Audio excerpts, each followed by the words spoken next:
Okay, we are live. All right. G'day, good morning from Melbourne, Australia. This is Sam from Trade to Prosper, giving you another update on a specific coin. This one is called Moonbeam or Glimmer, part of the DOT series, and it's one of those ones that I'm looking long term to accumulate, as it's never done its bull run, and therefore it's probably next bull run could deliver real good profits, as well as it's a good project and a good team. And I like the way that Moonbeam is structured, as along with Dot. There, so so what we're going to do is continue on from our last session. I had a YouTube session on that, had some scenarios, and so far so good. We've been relatively keeping update with our community on this, and this is what I have based on Fibonacci. There's not much history, so we're going to go with Fibonacci and some Elliott wave theory. So what do we have here? What we seem to be, there's two possibilities at the moment that I've seen. We have a wave, obviously a wave 5 potentially playing out, or a wave 3 playing out. So it's going to be very hard to know that until we see what Bitcoin does. So if that's wave 5 and I'm looking at this level with the 1.272 to pretty much 1.618 extension. If this was to play out, if this was a wave 3 to 4, maybe this is the case. The other perspective could be that, give us a sec, that this is wave, like I can't do it from there, that this is wave 3, that's wave 4, and wave 5 is pretty much, could be there, really. So that's one theory, and to know that, we can do, I think we've done it already. Here we go. This is a fib extension. If we look at the white one, fib extension of 2 to 2.72. This one could be deeper. So it's one of these that I'm thinking of. And what I do believe what Bitcoin's likely to do is in the 3 days to a week, we'll find its bottom. And we need to see how this aligns up.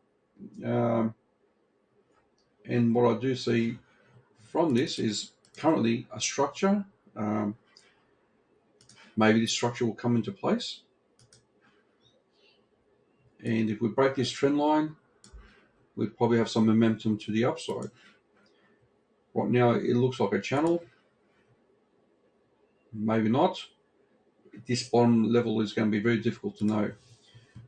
So let's just go back to how I came to this understanding. What I did is a fib extensions from swing low.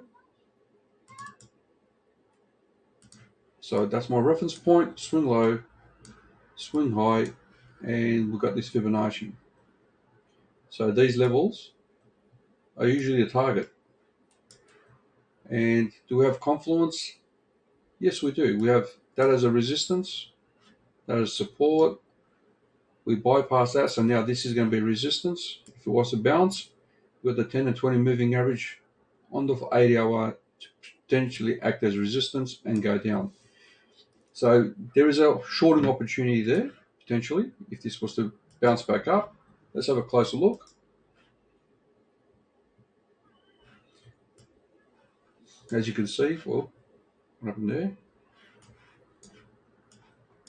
What we're looking at is finding support here, and that support could have come from, we do a fib extension from there to there. You can see the 2618. So these fibs are coming into play, and if it was the bounce, I'll be looking at this level. Let's have a look at that spot there. Let's just put the defaults there.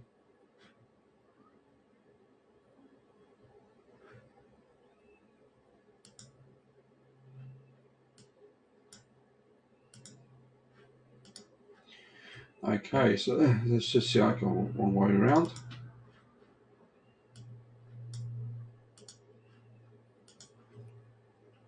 Yeah, so we've got that level, and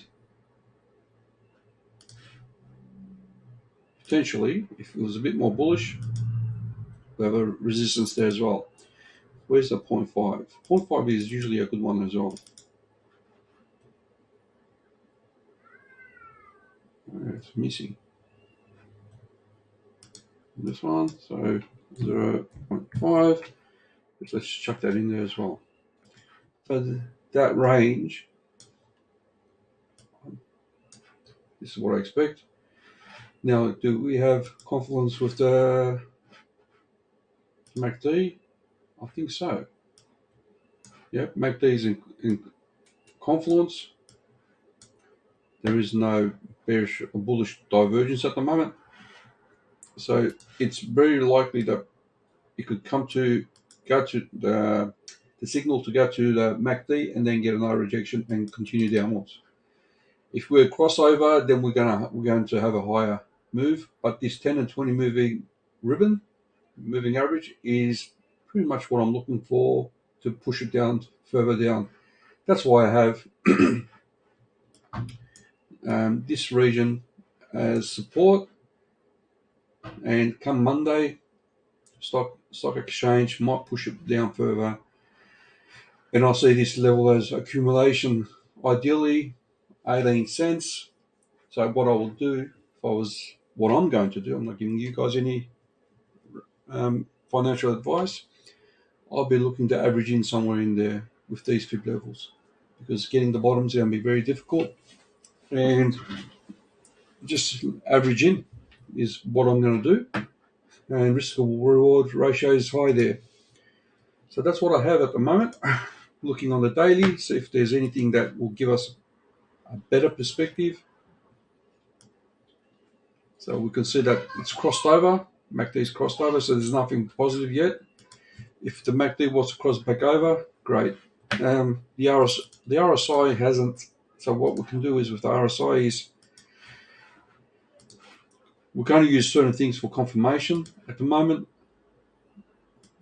that was a selling climax right to that point. So we've got one reference. We have another reference. So this level, so far, we have two points of reference. And let's have a look better close on the RSI. So I think the RSI also fits into the narrative that we can slightly keep coming down a bit more, and to do so would mean that we might come into this range here. When to go bullish, we can use this strategy, simple strategy, where we break this moving average. So we break that one, and you can see a bit of a rise. Ideally, you want to break this top trend line. So, but if you want to get in early, that's one way. But there's no guarantees with that. Ideally, if this was to come down and then twist, then we have that bullish divergence coming into play. So if we saw this continue to come down, these signals, and then they cross over, then it's likely that we have the bullish divergence playing in, and that will be a nice, good signal. We'll see what happens there. But that's the strategy I'll be thinking of. Actually, one more thing. Let's see how we go. I don't think it's going to work, but you never know. Okay, so let's see. So that's played its part. Let's just put some defaults in there.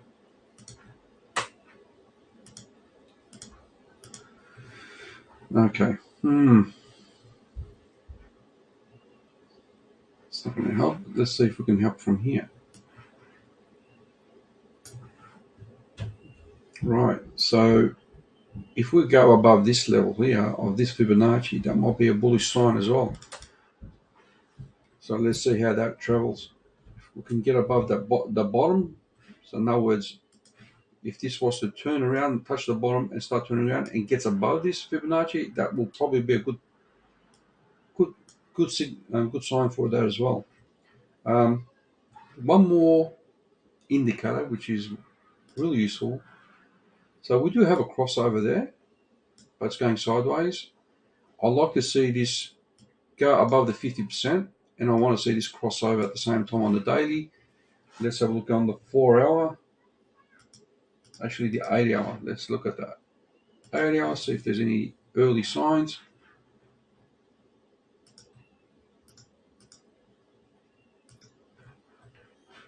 So this is still pretty bearish, but yeah, we have early signs that we can have a potential bounce, like I said. So this is looking good.